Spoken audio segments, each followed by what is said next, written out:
اللہ حفاظت فرمائے۔ ابتدا میں نے تھوڑی سی وہ بات عرض کی تھی، وہ یہ کہ جب کسی جگہ کے مسلمان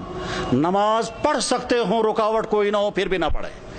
جب کسی جگہ کے مسلمان روزہ رکھ سکتے ہوں اور سستی کی وجہ سے روزے نہ رکھیں، جب کسی جگہ کے مسلمان زکوٰۃ دے سکتے ہوں پھر بھی نہ دیں، جب کسی جگہ کے مسلمان حرام کاموں سے بچ سکتے ہوں پھر بھی نہ بچیں، جب کسی جگہ کے مسلمان قرآن پڑھ سکتے ہوں پھر بھی قرآن کے ساتھ ان کا تعلق قائم نہ ہو، جب کسی جگہ کے مسلمان اپنی نبی کی ایک سنت پر عمل کر سکتے ہوں پھر بھی نہ کریں، تو اللہ تعالیٰ شانوں کی طرف سے کبھی خطرناک فیصلے آتے ہیں۔ وہ یہ کہ جب تم آزادی کے دور میں میرے دین پر عمل کر سکتے تھے پھر بھی تم نے عمل نہیں کیا، تو میں ایسے حالات لے آؤں گا کہ تم چاہو گے بھی عمل کرنا تو کر نہیں سکو گے۔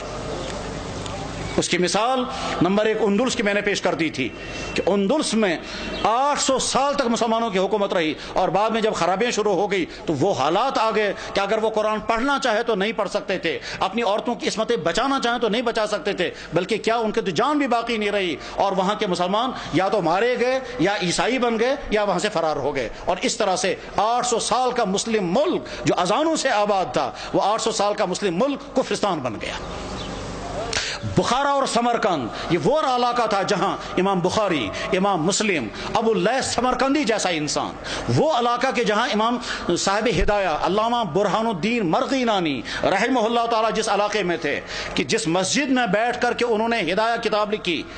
اور 13 سال لگے کتاب لکھتے ہوئے، اور 13 سال مسلسل انہیں روزہ رکھا، گھر والوں سے کھانا آتا تھا، وہ کھانا